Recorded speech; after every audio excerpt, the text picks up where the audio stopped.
My name is Mitchell Esajas. I'm a chair and co-founder of New Urban Collective and Seed for Growth.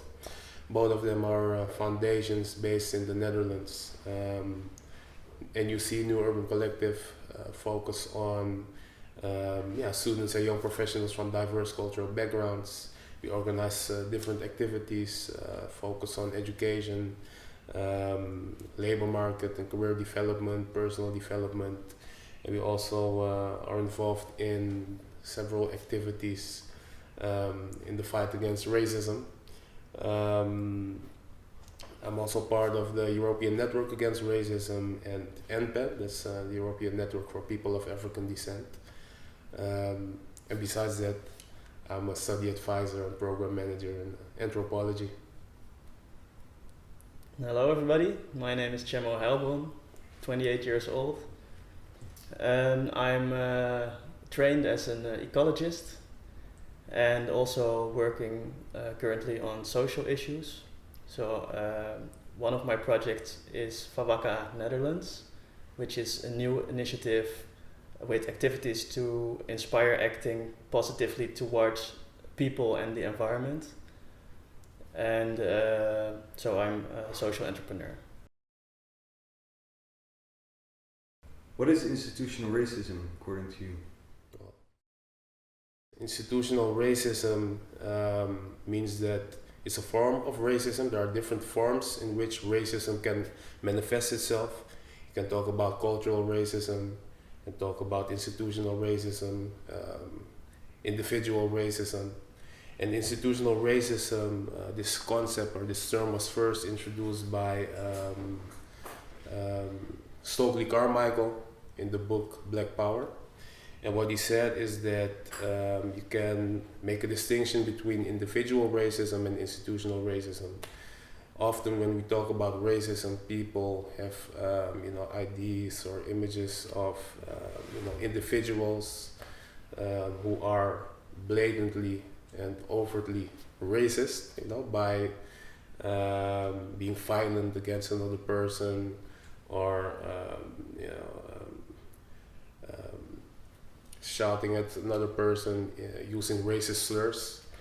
But in reality, you also see that institutional racism is another form of racism, which is often more hidden, more covert, because it is institutionalized within institutions such as the police, the media, the labor market, which has the effect or the result that people who are not white, who are not part of the dominant group within society,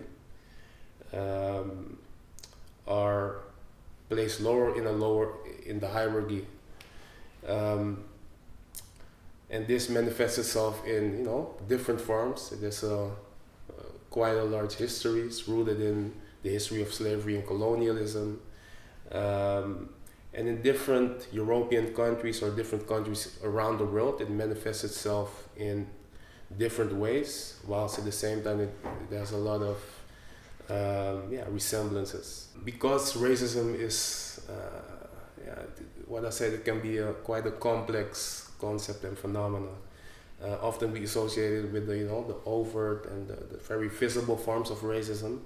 But when you look at it from the perspective of institutional racism rooted in a history of colonialism and slavery, you will see that throughout times it has changed and manifested itself in very subtle and often invisible ways of dehumanizing and treating people of color in an equal way.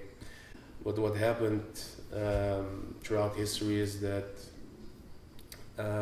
this hierarchy of races and this system of classifying people according to different races has changed due to historical factors. And especially here in Holland, race became a big taboo after the Second World War, where race was, had very fatal consequences. So race became a taboo, and instead of race, we talk about ethnicity. We talk about people of Moroccan descent, Sudanese descent, Turkish descent, which doesn't mean that this hierarchy of races has been erased or has diminished all of a sudden. It has become more subtle. What we see here in Holland is that the idea of ethnicity has become racialized. And what you see is that the same hierarchy of classifying white people at the top of human civilization, whilst other races or species of humankind were seen as less valuable or less intelligent or primitive, etc., or being dehumanized. You see the same kind of hierarchy, albeit in a very different form, in a different language, but still you see that there's a hierarchy within the Dutch society. But we use different terms and different ways of classifying people. Instead of saying, white people are superior, we say, autochtonen, allochtonen are troublemakers, implying that all people who are not white or not autochthone have inferior cultures. What is the personal impact of institutional racism on individuals that perhaps are being subject to this type of racism? Well, institutional racism can have quite a large impact on individuals and communities. We talked about the different forms of racism, police violence, ethnic profiling, discrimination on the labor market. You haven't talked about Black Pete yet, but I think these three things can have quite a large impact. When you talk about labor market discrimination, for example, it obviously can mean that you will have a hard time to find a job. There are a lot of statistics which show that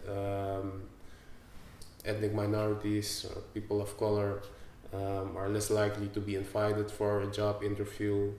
If they are hired, less likely to get a promotion, more likely to be have a lower salary. So but that's just one of the aspects. It already starts earlier actually. So also in the education system you see institutional racism. In the Netherlands there's an important test which children at young age have to do, which is called the CITO test. And also important is the advice the teacher gives the student. And this advice and this CITO score gives not access to higher education or lower forms of education.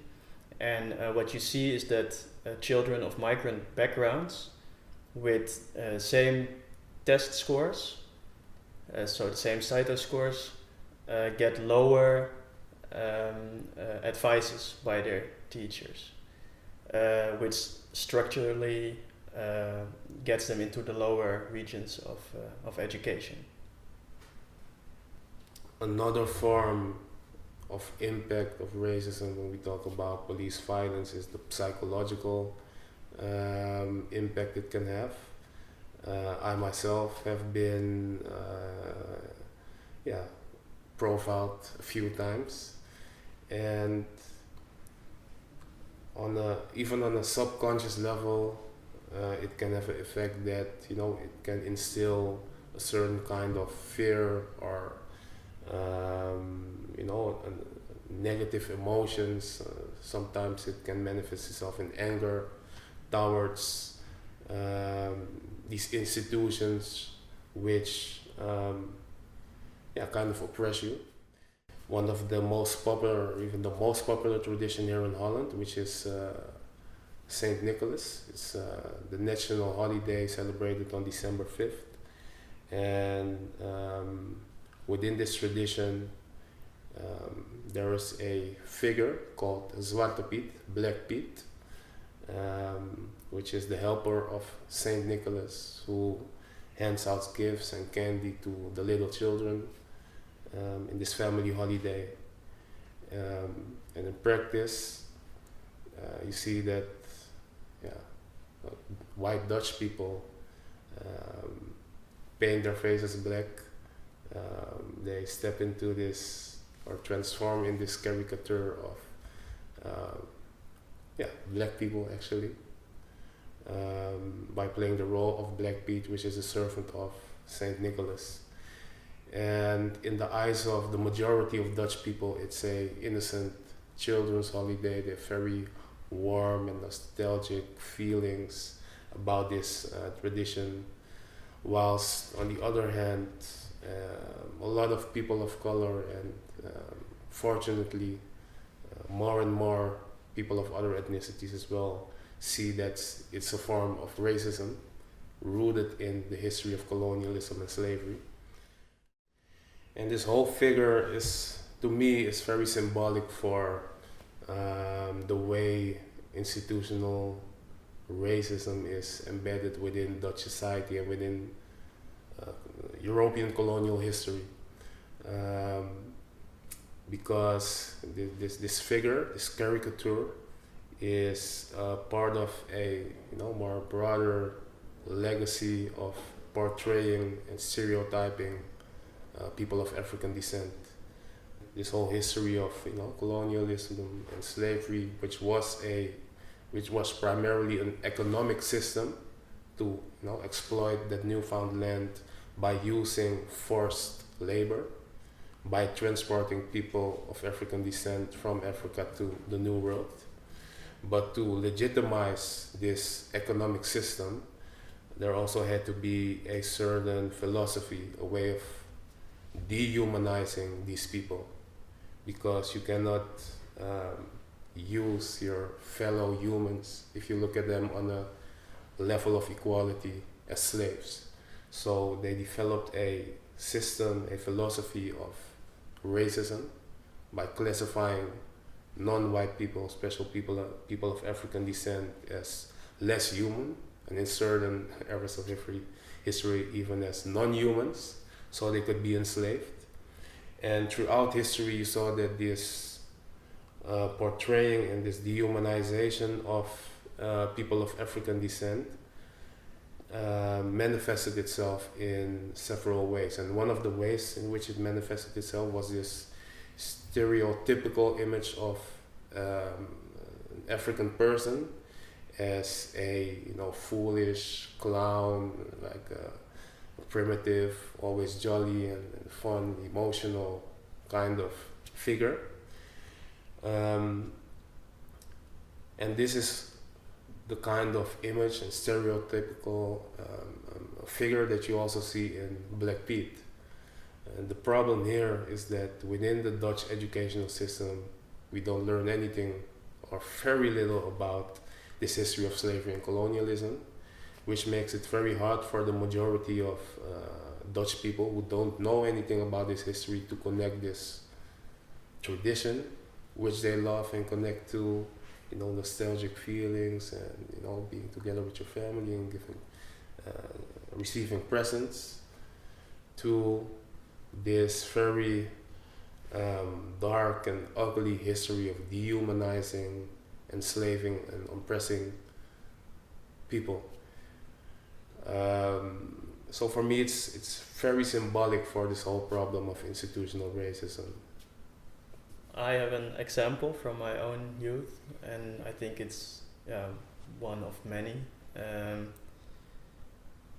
So when I was in primary school, we also had a class discussion on Black Piet and whether it was whether people having a problem with it had a point or not. And so I was one of the few students of migrant background in the class, and I tried to make a point that that it had a racist origin, and therefore we should at least talk about how to make it something that everybody could enjoy. But in the same way, you actually see the people in the Netherlands reacting over the last few years. In the same way, the children reacted towards me with so much negativity and actually a lot of anger, that for me, it was too much. So I decided actually at that moment, okay, I have a strong opinion about this, but I don't feel comfortable sharing this with other people because of all the negativity that's coming over me. And for me, after that moment, I decided when in the later years, whenever the subject came, or also when St. Nicholas on 5 December came, that I would just ignore it. And even though it did a lot, on the emotional side, I just decided to close my ears and just shut it out. So can racism or institutional racism be tackled by individuals or organizations in the public sphere? Yes, it can, luckily. And I think there are many initiatives doing this, and also my initiative, which is called Fawaka Netherlands, is an initiative which tries to counteract institutional racism.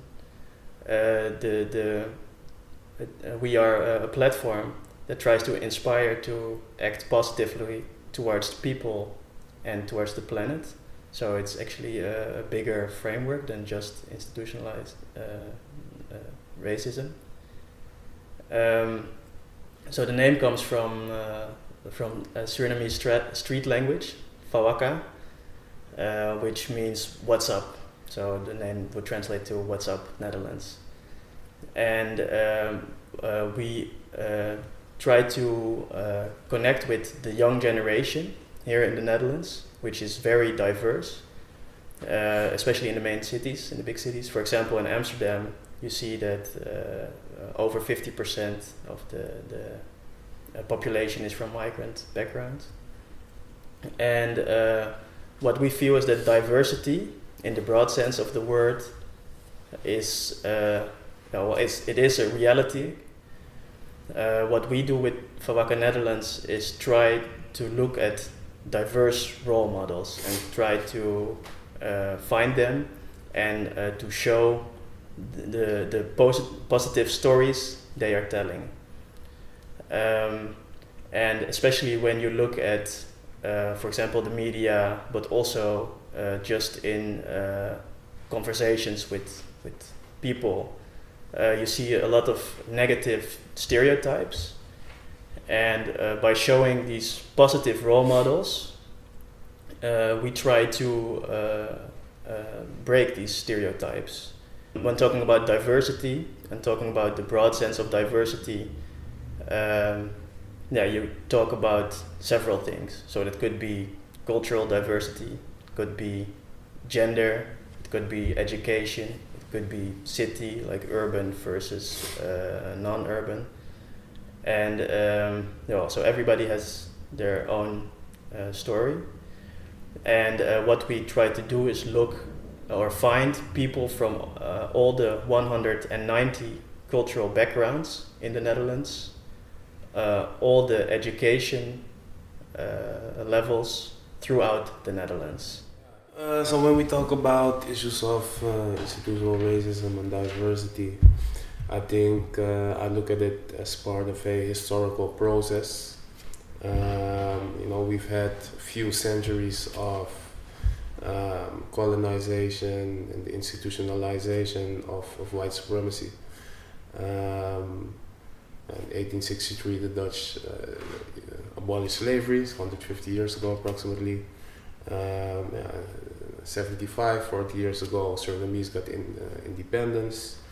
And I think all of these historical events are part of a bigger process. And what we see now is that, for example, my generation, so the first generation of migrant youth who are born in Holland, are claiming their Dutch citizenship whilst also remaining true to their other cultural roots.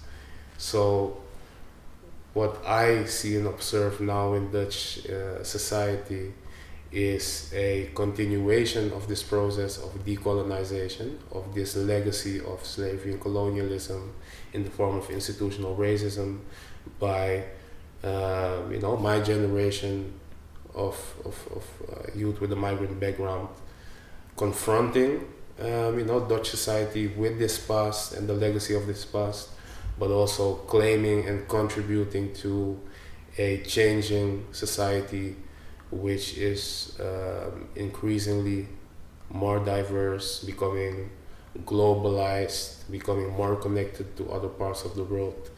So in short, I think we're in the process of decolonizing Dutch and European society, which on the one hand needs confrontation, but on the other hand also a lot of creativity, innovation, positive projects and platforms such as Van Wakker Nederland and NUC. So I'm quite optimistic. To be able to not talk about race and institutional racism, first we need to talk about it a lot and face the facts. So we should enter a dialogue between all different groups, and these dialogues can be emotional or difficult is perhaps a better word, but they are necessary. So I think that in the Netherlands you see a wave of emancipation now by youth from migrant backgrounds, and that this is a good thing. And after the people who before were not heard are heard, we should think about, there were a lot of problems, but now we face a lot of challenges, we must work together, how are we going to do it? And also keeping in mind the diversity that there is. So we are both Dutch and, in my case, for example, Surinamese. With other people here in the Netherlands, there are differences and parts that connect us, and the parts that connect us are more important. And how are we going to use these different skills and these different ideas, different visions on the world and how it should be to start acting positively? And so I think we have a long way to go, but I'm keen on helping making this possible.